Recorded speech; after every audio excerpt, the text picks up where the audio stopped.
जय Shri Krishna viewers, welcome to astro intelligence videos.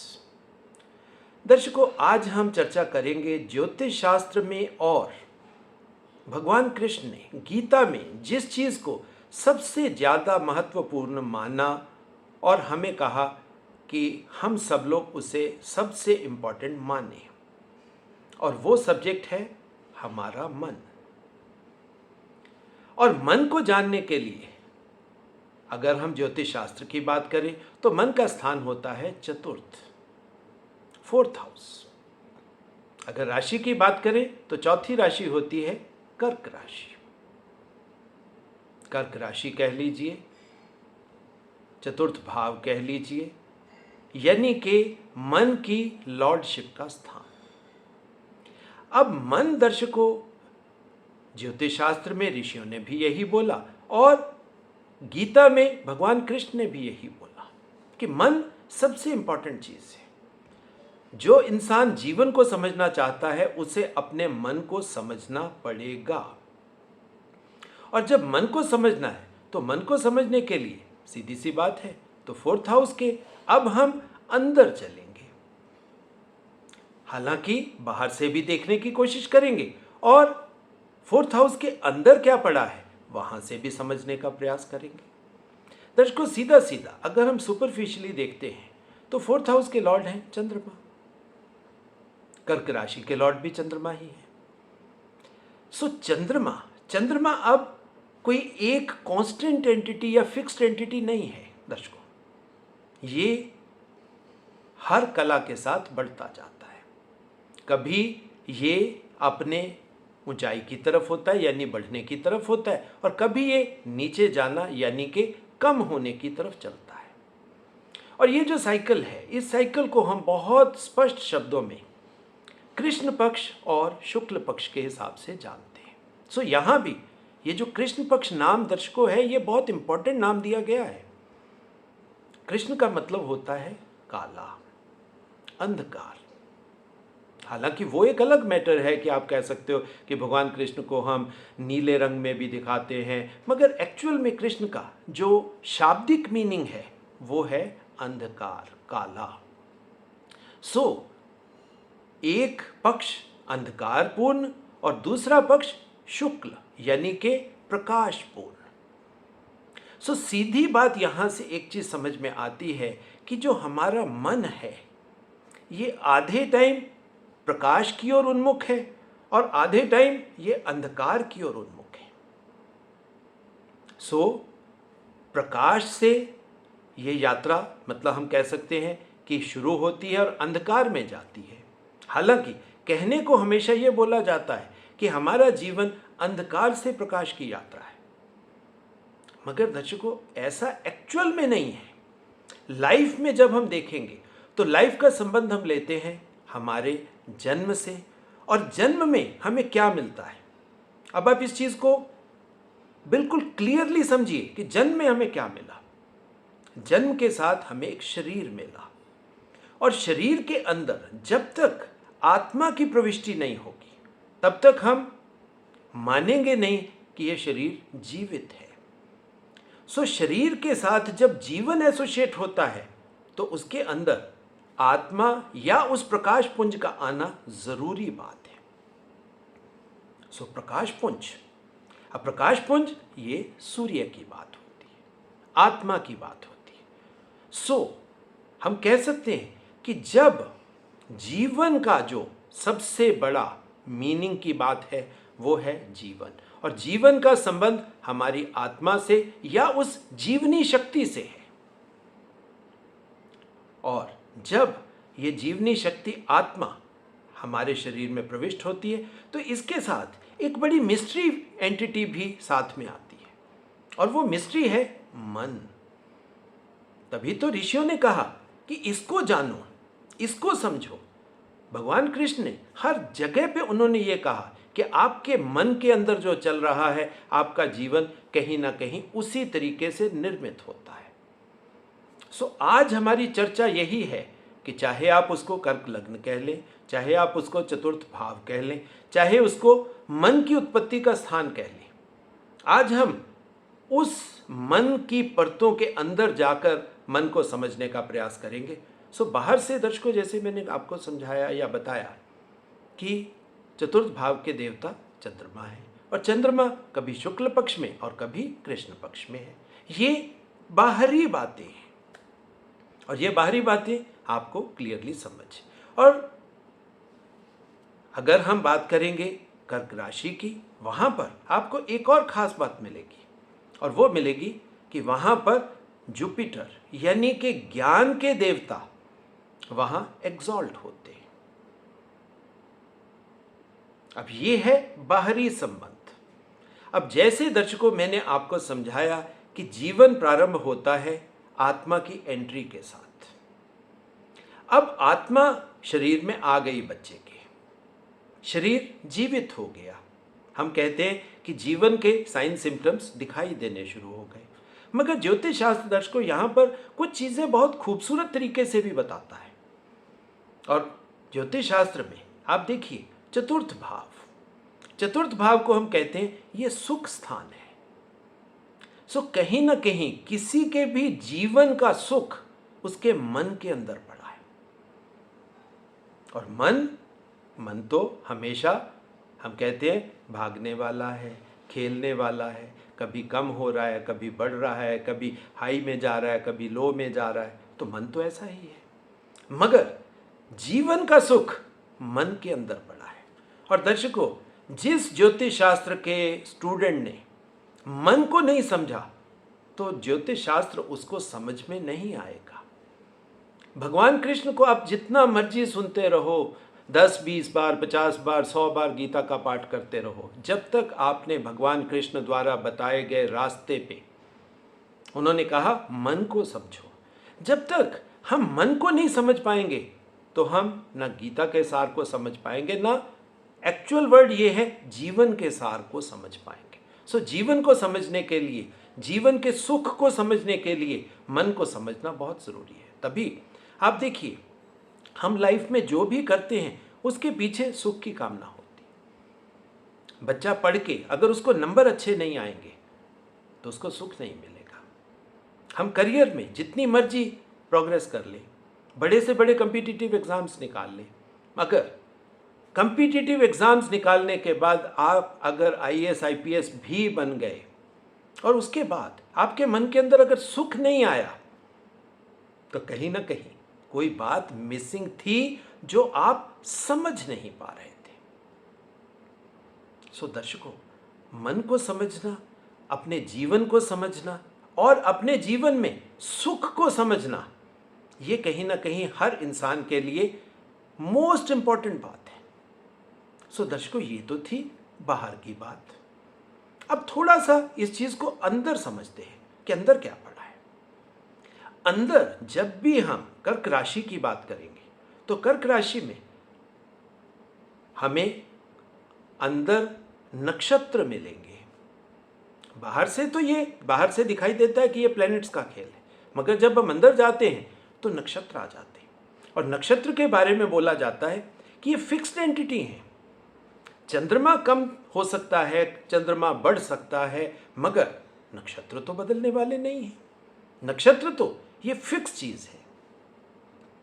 सो आपका मन जिस चीज में भी फिक्स हो गया वो तो जीवन भर अब आपके साथ रहेगी। दर्शकों, ये बहुत इंपॉर्टेंट सूत्र है, अगर आप इसे पकड़ लोगे तो।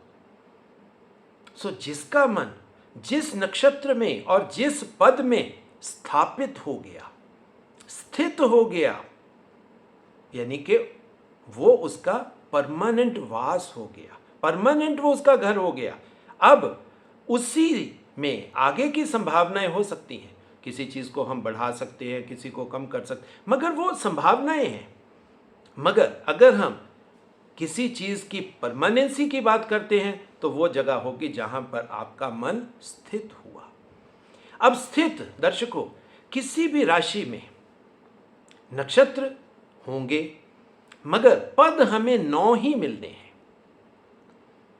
अब 9 पद मिलने हैं, और स्पेशली कर्क राशि में जो 9 पद मिलेंगे वो अब आप नोट कर लें उसको, तब आप चीजों को समझ पाओगे। और वो नोट कैसे करोगे? सबसे पहला पद जो कर्क राशि में आता है वो आता है जुपिटर के नक्षत्र पुनर्वसु का आखिरी पद। और ये जो आखिरी पद है दर्शकों, ये बहुत इंपॉर्टेंट इंफॉर्मेशन देता है। और उसके बाद आ जाएगा नक्षत्र पुष्य। 4 पद पुष्य नक्षत्र के आएंगे और अंत में 4 पद आएंगे अश्लेषा नक्षत्र के। अब ये 9 पद का खेल है दर्शकों। वैसे भी हमारा ज्योतिष शास्त्र एक्चुअल में ये इन 9 चीजों के ऊपर ही बेस्ड है, क्योंकि बाकी चीजें तो रेपिटेशन में है ना। ये आपको समझ आएगी बात कि वो कैसे होता है, चाहे आप उसको 9 को 108 से समझ ले, 27 नक्षत्रों से समझ ले। तो ये जो चीजें हैं ये ऐसे ही नहीं बनी, हर चीज के पीछे कोई ना कोई लॉजिक होता है। उस लॉजिक को जब तक समझोगे नहीं आपको वो बात समझ नहीं आएगी। सो ये जो 9 पद का दर्शकों खेल है, पहला पद मोस्ट इंपॉर्टेंट। क्यों? क्योंकि ये पद जीवन की एंट्री का है, जीवन मिलता है। कर्क राशि को जीवन कहां से मिल रहा है? पुनर्वसु नक्षत्र के आखिरी पद से। और पुनर्वसु नक्षत्र किसका है दर्शकों? ये है देवगुरु जुपिटर का। और इस पद के देवता कौन है? इस पद के देवता है चंद्रमा। यानी कि मन की एंट्री कहीं ना कहीं ज्ञान के साथ होती है। सो मन का स्वभाव है ज्ञान को प्राप्त करना, या हम ऐसे कह सकते हैं कि जब मन बर्थ हुआ, शरीर को आत्मा मिली, आत्मा के साथ मन आया, तो उस मन के अंदर पिछले जन्मों का अर्जित किया हुआ ज्ञान वहां पर था। सो हम ज्ञान के साथ जीवन में एंटर करते हैं। मगर इसका अगला पद पुष्य नक्षत्र, वो किसका है दर्शकों? वो है शनि देवता का। अब शनि का संबंध अंधकार से है। यही चीज दर्शकों मैंने आपको शुरू में समझाने का प्रयास किया था। अब आप समझो, ये जो कृष्ण पक्ष की बात और साथ में शनि देवता की बात, कहीं एक ही बात हो गई। मगर अब पुष्य नक्षत्र में एंट्री कहां है? पुष्य नक्षत्र का दर्शकों पहला पद जो है वो सूर्य के स्वामित्व में है। यानी कि अंधकार में जो एंट्री है, अंधकार की जो एंट्री है आत्मा के साथ है, प्रकाश के साथ है। अब ये प्रकाश कौन सा प्रकाश है? जीवन तो मिल चुका, किसी भी चीज में लाइफ आ गई, मगर अब ये मन की यात्रा या मन के जीवन को मैं समझा रहा हूं आपको कि मन किसी का भी कैसा हो सकता है। मन सबका जब जन्म लेगा तो उस ज्ञान के साथ जन्म लेगा जिसे हम कह सकते हैं आत्मज्ञान। हर आदमी के सॉफ्टवेयर के अंदर, आपके बॉडी के एक एक सेल के अंदर वो ज्ञान पड़ा है। तभी तो किसी सेल को बताने की जरूरत नहीं है कि उसको कैसे चलना है। शरीर को कुछ बताने की जरूरत नहीं है कि शरीर को कैसे चलना है, सांस कैसे लेना है, प्यास लगे पानी कैसे पीना है, भूख लगे तो खाना कैसे खाना है, खाना खा लिया अब खाने को पचाना कैसे, ये आपको बताना नहीं है। ये नॉलेज शरीर के अंदर बिल्ट इन होती है। अब ये शरीर के अंदर हम कहते हैं, मगर अब आपको समझ में आएगा कि ये जो नॉलेज है ये किस तरह एंटर करती है। जो दर्शकों शुरू से मैं आपको वीडियोस के माध्यम से मैं समझाता था, मैं आपको हमेशा कहता था कि जुपिटर के पास उस क्रिएशन की नॉलेज है। ये आपका बिल्ट इन सॉफ्टवेयर है, जो सॉफ्टवेयर आप लेकर आ रहे हो। इस सॉफ्टवेयर के अंदर वो ज्ञान पड़ा है जिसमें क्रिएशन की बातें हैं दर्शकों,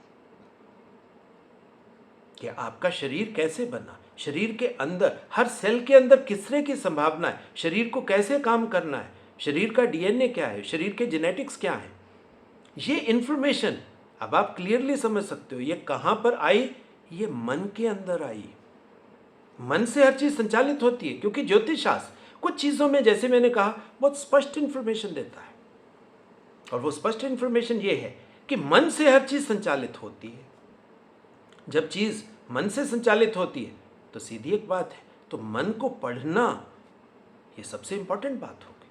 और मन आता है उस आत्मज्ञान के साथ, उस बिल्ट इन इंफॉर्मेशन के साथ, जिससे आपको क्रिएशन की बातें समझ में आए।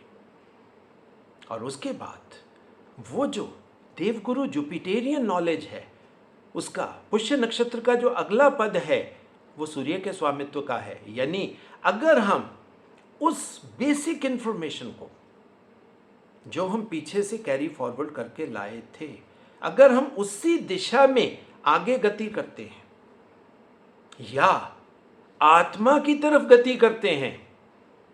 दर्शकों, ये जो बात शास्त्रों में बोली जाती है ना कि मन के अंदर आत्मा का प्रकाश है, चंद्रमा के अंदर सूर्य का प्रकाश है।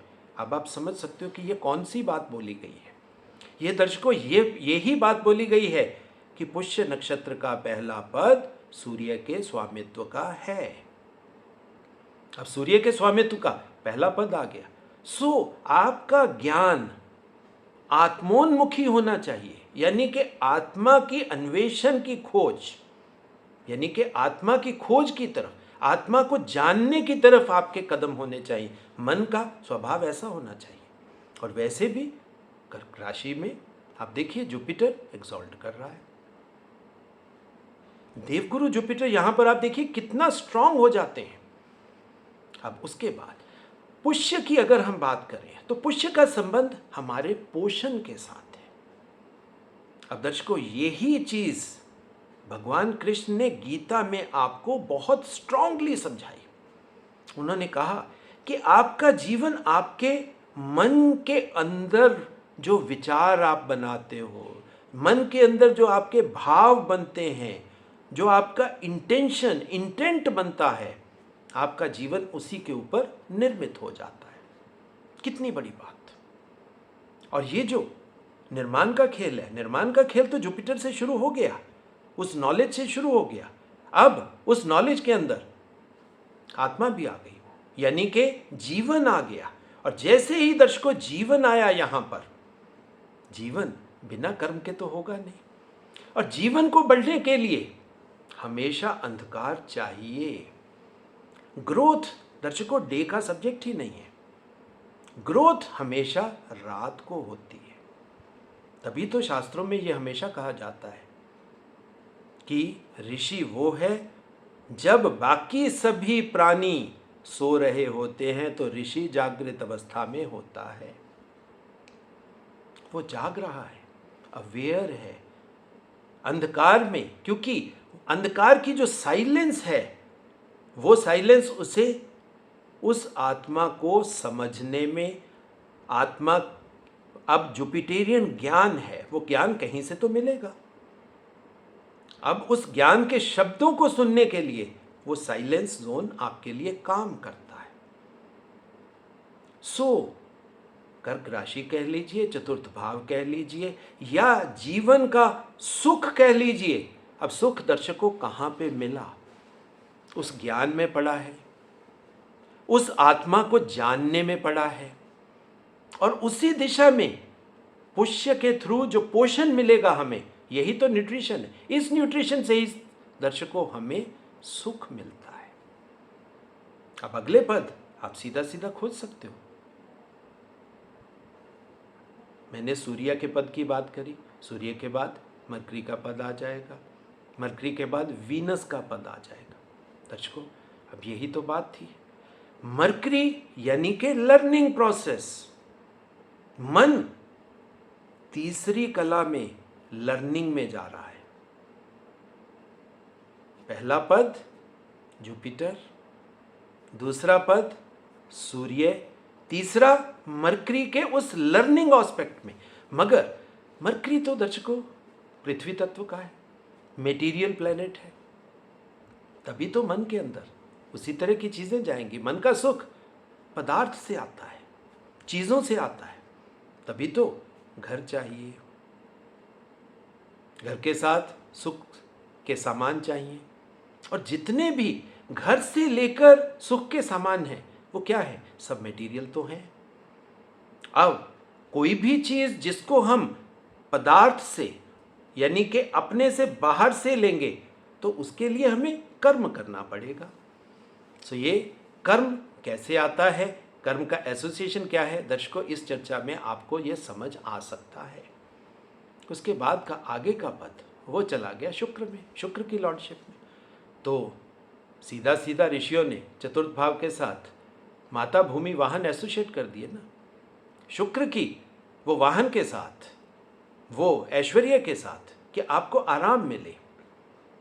अब यहां पर आप देखिए, जीवन के साथ जैसे मन के थ्रू सुख मिल रहा है, अब मन का सुख मेटीरियल चीजों की तरफ जा रहा है, यानी कि मन चाहिए था आत्मा की तरफ जाना, मगर मन जैसे ही मरकरी की लॉर्डशिप आई, मन बाहर की तरफ गति करने लग गया। बाहर यानी प्रकृति, नेचर, पदार्थ, चीजें, मन की गति बाहर की तरफ होनी शुरू हो गई। अब यही गति शुक्र में ले जाती है, आराम तलबी में ले जाती है, इसीलिए वो सुख मिलता है ना। मगर शुक्र का जो दूसरी डायमेंशन है दर्शकों, क्योंकि शुक्र भी तो देवता है ना, तो शुक्र की जो आनंद प्राप्ति का जो अंतिम लक्ष्य है वो भी सुख स्थान के साथ एसोसिएट हो जाता है। और इससे आगे का पद आप बहुत क्लियरली समझ सकते हो, अष्टम साधना। तभी तो शनि के साथ साधना है, सो पुष्य नक्षत्र के साथ दर्शकों साधना तो एसोसिएट होगी। और साधना हमेशा साइलेंस में, अंधकार में, रात्रि में। इसी वजह से तो कहा जाता है कि आप शांत होकर बैठ जाओ, अब जब रात्रि, जब सब लोग सो रहे होंगे आप जागिए, यानी कि आप जागृत अवस्था में जाकर साधना करिए। अब यहीं से आगे पुष्य के आगे यात्रा, दर्शकों वीडियो थोड़ा डेप्थ में चली जाती है, मगर अगर आप इसके साथ साथ यात्रा करोगे तो आपको आनंद भी मिलेगा और समझ भी आएगी। अब पुष्य के बाद अश्लेषा नक्षत्र आता है। अश्लेषा को हम कहते हैं ये पॉइजन के साथ एसोसिएट कर देते हैं। अब पॉइजन क्या है? अश्लेषा नक्षत्र मरकरी के लॉर्डशिप का है। अब मरकरी का लॉर्डशिप दर्शकों ये बहुत इंपॉर्टेंट चीज है। मरकरी हमारी बुद्धि, हमारे विचार। अब यहां पर विचारों का खेल। अश्लेषा नक्षत्र के 4 पद हैं, 2 पद जुपिटर के हैं और 2 पद शनि के हैं। सो ये जो 2 पद शनि के और 2 पद जुपिटर के हैं दर्शकों, ये बहुत इंपॉर्टेंट है। अगर यहां पर हम देखो, साधना का है ये पार्ट, क्योंकि सुख कहीं ना कहीं इंट्रोस्पेक्शन में आता है, चीजें प्राप्त करने में नहीं, चीजों के प्राप्त करने के बाद जब हम सोचते हैं तो हम सुख की तरफ, उस आनंद की तरफ बात आती है। अब विचारों में या तो जुपिटर रहेगा या शनि रहेगा। जुपिटर का संबंध फिर भी विचारों से ही है, आपके एकेडमिक से ही है, किताबी ज्ञान से ही है। मगर जब विचार शनि के साथ मिलेंगे तो या तो स्टबर्न हार्डलाइनर हो जाएंगे, यानी आप जिस भी कम्युनिटी के साथ जुड़े हुए हो, जिस भी रिलीजियस सेंटिमेंट के साथ जुड़े हुए हो, जिस भी आप पैथी के साथ जुड़े हुए हो, यानी आपका जो भी कल्चर, रीति रिवाज, समाज, आप जिससे भी जुड़े हुए हो, वहां पर वो हार्डलाइनर थॉट प्रोसेस आता है, जिद्दीपना आता है। अब वो जो जिद्दीपना है वो आप क्लियरली समझ सकते हो कि मैं किसकी बात कर रहा हूँ। वो बात कर रहा हूँ भाद्रपद की। बाहर से देखने में बहुत अच्छी बात है, मगर वहां पर विचारों का वो जो क्रिटिसिज्म का पार्ट आता है वो भी तो उसके साथ ही एसोसिएट। और वो ही, क्योंकि ये विचारों का खेल है दर्शकों। अगर विचार जुपिटर में रहते हैं पॉजिटिव हो जाते हैं, शनि में आते हैं तो शनि के साथ बहुत सी चीज़ें एसोसिएटेड है। शनि के साथ अनइक्वलिटी भी है, शनि के साथ पॉलिटिक्स भी है, शनि के साथ कंपैरिजन भी है, शनि के साथ रिलेशंस भी हैं, क्योंकि शनि के रिलेशन अपने फादर के साथ बहुत अच्छे नहीं हैं। तभी तो अश्लेषा नक्षत्र में हम कहते हैं कि वो विचारों का पॉइजन है। सो दर्शकों, ये हमारा मन है, मन इसी तरह का है। मगर अब यहीं से एक खास बात निकलती है। अश्लेषा नक्षत्र, गंडांत। अब गंडांत यहां पर एसोसिएट हो जाता है। सो गंडांत का मतलब क्या है? ये चीजें कहीं ना कहीं हमारे पास्ट से आ रही हैं। अब आप क्लियरली समझ सकते हो कि मन का आपके शरीर के अंदर एंट्री होना यानी आपका पास्ट आपके साथ आपके शरीर के अंदर घुस गया। चाहते ना चाहते आपके शरीर के अंदर आपका पास्ट आ गया। और तभी तो मेजॉरिटी लोग अपने पास्ट में रहकर ही सुख की बात करते हैं। मेजॉरिटी टाइम पास्ट की बातें करके वो कहते हैं अब हमें सुख मिल रहा है। मगर सच्चाई है दर्शकों, पास्ट में रहकर ना तो कोई ग्रोथ है, ना हम पास्ट में जाकर उसको दोबारा रिलीव नहीं कर सकते, मगर बस वो विचारों का खेल चलता रहता है। और यही पॉइजन होता है, यही अश्लेषा नक्षत्र है। आप क्लियरली समझ सकते हो। मगर अब यहीं पर थोड़ा सा मैं चर्चा को आगे बढ़ाता हूं। दर्शकों, किसी भी राशि के लिए सबसे इंपॉर्टेंट चीज क्या होती है, या किसी भी भाव के लिए सबसे इंपॉर्टेंट चीज क्या होती है? जब वो भाव है, जैसे चतुर्थ भाव या कर्क राशि की बात कर लें, अब ये तो प्रेजेंट में है, रियलिटी है। मगर उसी में जो उसका 12th होता है, 12th का मतलब है कि उसको उसे छोड़ना है। अब जो कर्क राशि अश्लेषा नक्षत्र के रूप में उस विचारों के पास्ट इंड्यूस्ड बवंडर को अपने दिमाग के अंदर भर के बैठी है, वो मेंटल केओस, वो स्ट्रेस लेकर बैठी है। मगर ज्योतिष शास्त्र में ऋषियों ने कहा कि भाई मरकरी को तो छोड़ना है। आर्द्रा नक्षत्र, विचारों के उस बवंडर को तो छोड़ना है। रुद्र इफेक्ट नहीं चाहिए, गुस्सा नहीं चाहिए, इमेच्योर मरकरी नहीं चाहिए, क्योंकि मिथुन राशि अब उसके 12th में चली गई, उसको इसे छोड़ना है। मगर दर्शकों, यहीं पर एक अजीब सी गुगली है। वो ही मरकरी मैच्योरिटी की तरफ जाने के लिए कौन सा भाव आ जाएगा? यहां से 3rd हाउस आ जाएगा। यानी कि छठी राशि चतुर्थ राशि के लिए 3rd होती है। वो उसके एफर्ट्स का भाव हो गया। यानी अब आप समझिए, मन में जो विचार हैं, जो इमेच्योर विचार हैं, जो नेगेटिविटी पूर्ण विचार हैं, आपके पास्ट से भरपूर विचार हैं, उसको छोड़ने को बोला गया है। और मैच्योर विचारों को, जिसके थ्रू आप हर तरह के कंपटीशन को ओवरकम कर सकते हो, उसको बोला गया कि ये आप करो, ये लड़ाई आप लड़ो, इन एनिमीज को आप हराओ। क्योंकि छठी राशि एनिमीज की है, रोग ऋण शत्रु के रूप में आपको सीधा क्लियरली बोल दिया गया कि यहां पर अगर आप ये युद्ध नहीं जीतोगे तो आपके शत्रु आपको परास्त कर देंगे। और अगर आपको शत्रुओं को जीतना है, उस कंपटीशन को विन ओवर करना है, तब आपको अपने विचारों को पॉजिटिव और मैच्योर करना पड़ेगा। और कर्क राशि वालों के लिए दर्शकों एक और खूबसूरत सा मिस्ट्री है। कर्क के लिए गेन किस चीज का है? जब वो इस नेगेटिव विचारों को समझ लेता है, मिथुन राशि की वो जो नेगेटिविटी है उसको छोड़ देता है, तब गेन में क्या मिलेगा उसे? गेन में दर्शकों से मिलेगी आत्मा। गंडांत का अगला पार्ट, जब आप उस चीज के पार हो जाओगे, विचारों के बवंडर के पार हो जाओगे, विचारों से फाइट नहीं है, यानी यहां पर गंड का अंत है। और अंत दर्शकों कभी किसी को जीत कर नहीं आता, उसके पार जाकर आता है।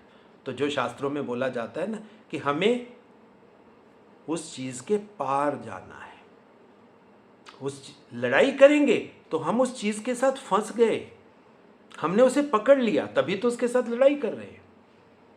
मगर लड़ाई करके उस गांठों का अंत कर दिया, उसके पार चले गए, और फिर जब इस तरह की संभावना होती है तो आप देखिए छठी राशि, मैच्योर मरकरी की राशि कन्या राशि, वो उसका गेन होती है। और जब इस तरह के जीवन पथ पे दर्शकों आप चलोगे तो कौन सी विक्ट्री है जो आपको नहीं मिलेगी, कौन से शत्रु हैं जो आपको परास्त कर पाएंगे। हमेशा आपकी जय विजय दोनों मिलेंगी आपको, मगर ये मिलेंगी तब जब आप अपने मन को समझोगे। या तो आप अब मन को बोला गया है कि मन सारथी है। किसका सारथी है? आत्मा का, शरीर का सारथी है। अब सारथी, शास्त्रों में सारथी कौन है दर्शकों?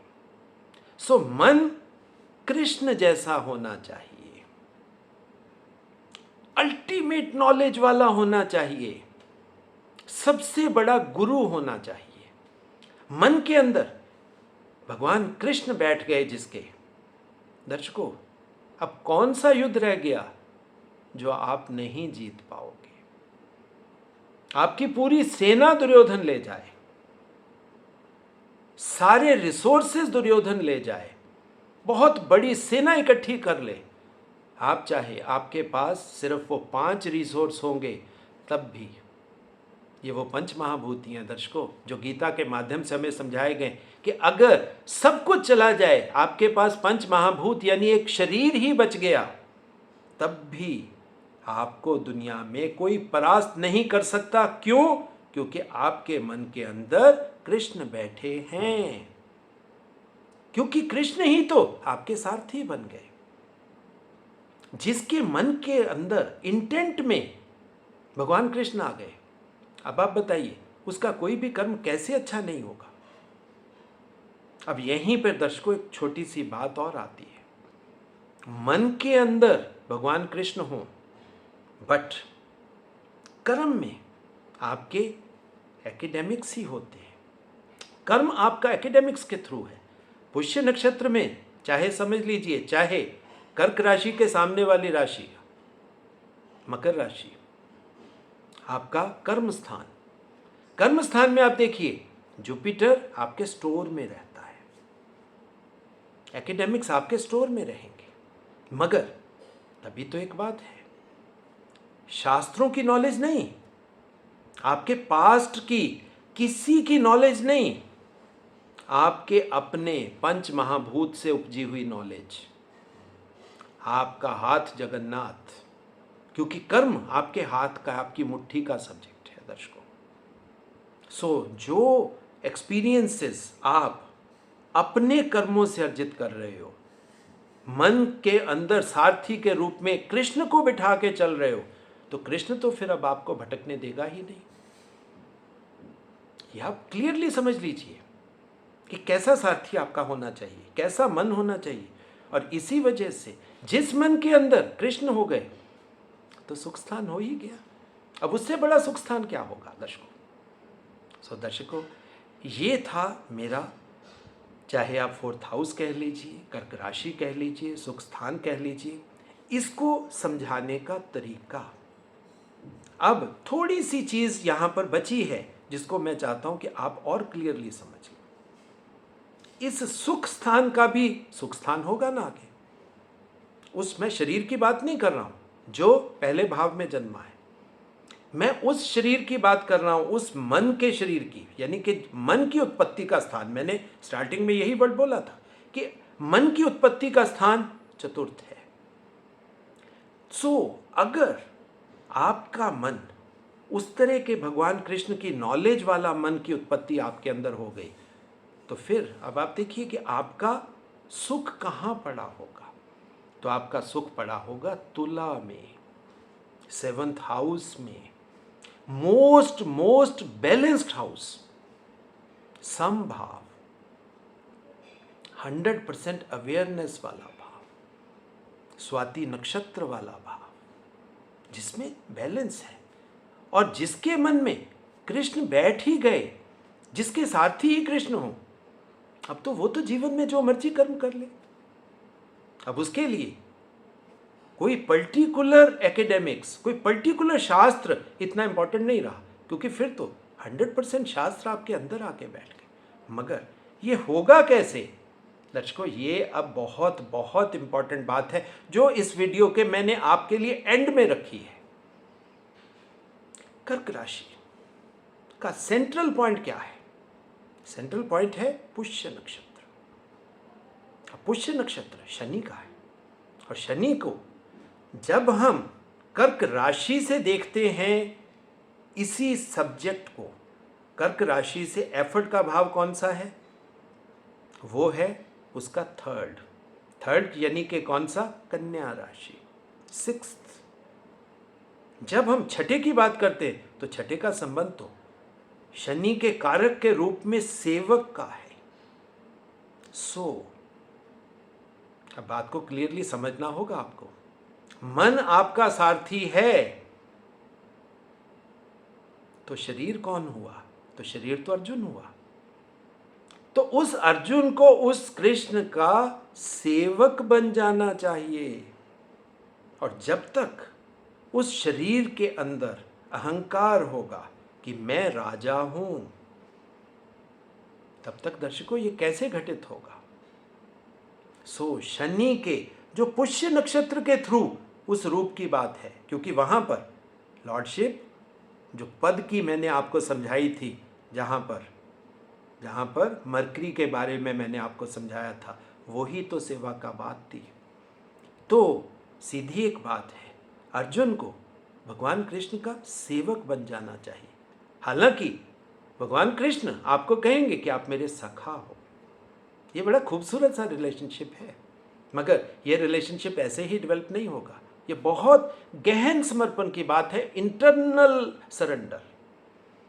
जब दर्शकों उस तरह का सरेंडर किसी में भी आ जाएगा और आप अपने मन के अंदर भगवान कृष्ण को बैठा लोगे, भगवान कृष्ण को अपना सारथी बना लोगे, तब आप समझ सकते हो कि कर्क राशि हो, अश्लेषा नक्षत्र हो, पुष्य नक्षत्र हो, या पुनर्वसु नक्षत्र का पहला पद हो, क्या बड़ी संभावनाएं क्रिएट हो सकती हैं।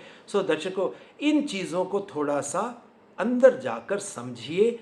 एस्ट्रोलॉजी को सुपरफिशियल वो छोटी छोटी चीज़ों के साथ एसोसिएट मत कीजिए, क्योंकि एस्ट्रोलॉजी हमारे जीवन को समझने का सब्जेक्ट है, ना कि वो चंद चीज़ें जिसमें हम मतलब टोटकों की बात करते हैं। छोटी छोटी चीज़ों की, टोटकों का मतलब ही होता है टुकड़ों में, कि छोटे छोटे टुकड़ों की बात नहीं करनी, हमें लाइफ को इन टोटैलिटी समझना है। इन टोटैलिटी लाइफ को समझना है।